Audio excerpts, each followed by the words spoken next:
me tell y'all while I'm single on this Sunday morning. Long story short, me and dude get into it about a question. We're having this debate about men and women and men are the prize, blah, blah, blah. So then he asks, okay, how many bodies you got? Mind you, we already had this conversation at least 3 times. I have no problem being open and transparent. So I'm like, what's the question? Because now I'm irritated because why are you asking this question again? So I'm like, the number 60, like what's the follow-up question? We go back and forth about the number of bodies. Mind y'all, I got 4 kids, 3 baby daddies, 1 ex-husband. All right, there we go. He deserves anything that's coming. This is why. Because you're going to end up in this type of situation. When she has to reiterate the body count that you already know about, he deserves everything else that she about to say. Been with dude over a year now.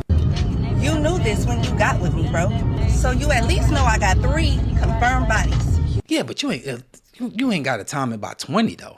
That's the difference between having 3 confirmed bodies. But times in it by 20? Why would you even move forward in a relationship? You asking this question a year later? Right. For like the 5th time already? So now we get into it because I said 60.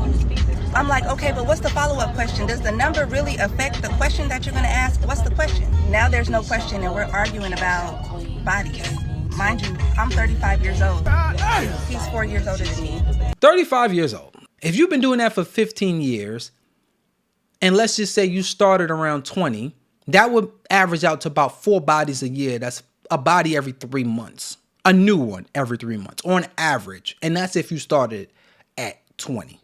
Even if you want to go a little bit younger or whatever it is, you're averaging somewhere around a new body every 4 months, 5 months, somewhere around there per year. So that means you have 2 or 3 bodies every single year. Plus you got 4 kids and 3 baby daddies. There's no reason why women should argue with men that look at this like a red flag. Because there's no way they're going to tell their son like, hey, you should go get a woman that have 3 baby daddies and 4 kids. And you should come in after that and you should be able to be a man and take care of that. And then she's not a problem. She's doing the right thing. It just so happened that women that make decisions, poor decisions, like having multiple baby fathers and not caring about it and thinking it's cute, usually have a high body count. And this is why men attribute high body count to poor decisions. And if a woman can actually get up and sleep with that many men and I don't even want to know how much men she slept with unprotected. Guaranteed, that's the only thing that confirms in those 3 bodies. That 3 bodies I can guarantee was just unprotected. I can only imagine if a woman can lay down with 60 dudes, and that's 60 from the number she's just saying. I doubt it's a whole number. I'm guaranteeing it's more than that. She's had, who the hell counts 60? She just know it's a whole lot, right? At that point, you look at it like, all right, this woman is extremely promiscuous, and this is not going to be conducive for a long-term relationship. He was stupid. He just wanted some buns at the time, and he thought he can try to change and turn a hooker into a housewife. That's what he thought. But, you know, the streets are always going to be calling, and she's always going to go back to it. So him being a fool to take a woman with 60 plus bodies is crazy. And they act like men are lunatics for saying that a body count matters. It does, because it shows a bad decision-making person, especially when it comes to a woman, because you don't even have to work for it. This is something that just falls in your lap. So how could you make that many mistakes? When the last time somebody asked you how many bodies you got? Like, that should have been asked on day 1. We arguing about this bad, right? Now he's telling me, oh, bitch, nobody ever took you serious. You got 4 kids, 3 baby daddies. Ain't nobody ever made you a wife. Mind you, I'm divorced. So now I'm like, oh, you've been waiting to say this shit. You've been waiting to get this off your chest. Mm-hmm. And I've been real humble, cute, and ladylike. But now, oh, what's up? The fact that she made a part 2 of this, like she didn't already say enough, is amazing. Okay, yeah, so he said what he said, you know, nobody wants me, nobody's ever taking me serious. I have 4 kids, 3 baby daddies. All right, cool.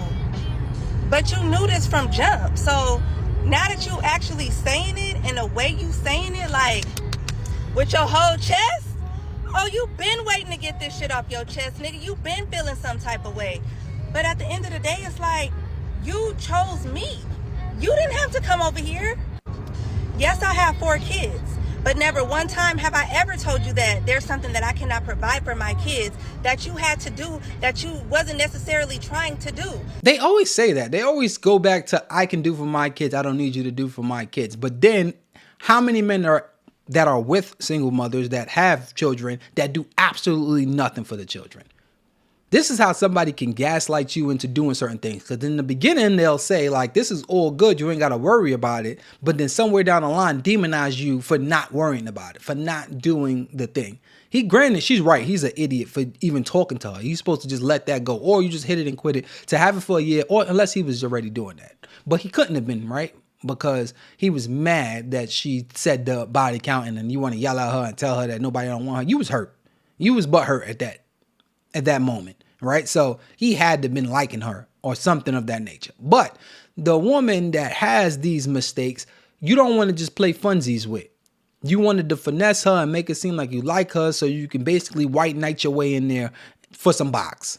And then you got what you was asking for. Like, my kids are good. Niggas confuse having multiple kids as a bitch that's looking for some help or a bitch that's just looking for a nigga to take care of her kids. And that ain't never been the case. It's like, nigga, you got so much shit to say about how you get great results in life, but you've had multiple women. Nigga, the way you talking, a bitch should never leave you. A bitch should never exit the relationship the way you claim you lead and guide, and a woman needs you so much to be her best self. You should have been with the same bitch for the last 39 years. That's a 50-50 half and half true. One, you can't keep a woman. And all the men that got divorced, that is like no fault divorces where you are a leader, you are a provider, you do everything that a man will do, they still get left. And it has nothing to do with your inability to do what a man is supposed to do. It has everything to do with her feelings and whatever she feels for the moment, right? So you can't really say that. But then again, as a guy, you can't act like you're the belle of the ball, right? Because you are talking seriously and getting angry at a woman with a lot of bodies, whatever the number is, with multiple kids, multiple baby fathers, that's divorce. Like, it's like every single red flag you can think about was like right there in your face. And she told you about it. A lot of women hide this stuff. So she's official for actually telling you exactly what it is and wearing her heart on her damn sleeve. She could put her body count on whatever it is on her forehead. She kept it real. And after a certain point, it really don't even matter, right? If she was to say 39, that ain't going to be far better than 60. You're not going to be like, all right, she didn't get to 50 yet. It's still just a lot. You know, as a man, after it reaches after about 10, especially at 35, I'm looking at it like, yeah, I'm good.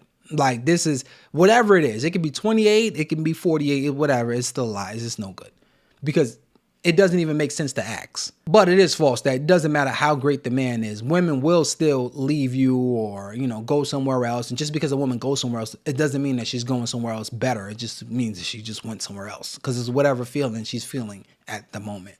Most men that are happily married now had girlfriends before. Same way, vice versa for the women. So it's somebody for somebody. At this point, I done completely lost it because it's like, you trying to make me feel bad about having kids and all these failed relationships, but you had this information from the beginning and you still chose to pursue me. Not only that, you moved from California back to Atlanta with me for a bitch with 4 kids and 4 kids and 3 baby daddies. Now you want to start texting me? Let's get into them text messages. And that's what you get for being stupid. For him to get up and have to go with a single mother, you can't play those games. You can't play the, oh, I'm the belle of the ball and you need me and men ain't gonna want you as you pursue her, wanting her and fiending for her, and just get butt hurt because you know that other men have her or had her, probably still have her. And if she's comfortable with just saying these things and pushing you to the side and airing you out, I could guarantee you she's more than likely ready to hop to the next person. And that's the thing about a woman with a high body count. She could care less about whatever's going on because she don't care about adding more to that bill. This is why student loans go so much up after a certain point. It's because like, all right, I already got to pay a big bill already. Let me just add this on and add this on. I'll pay for it later. And for her, by the time later comes, she be dead.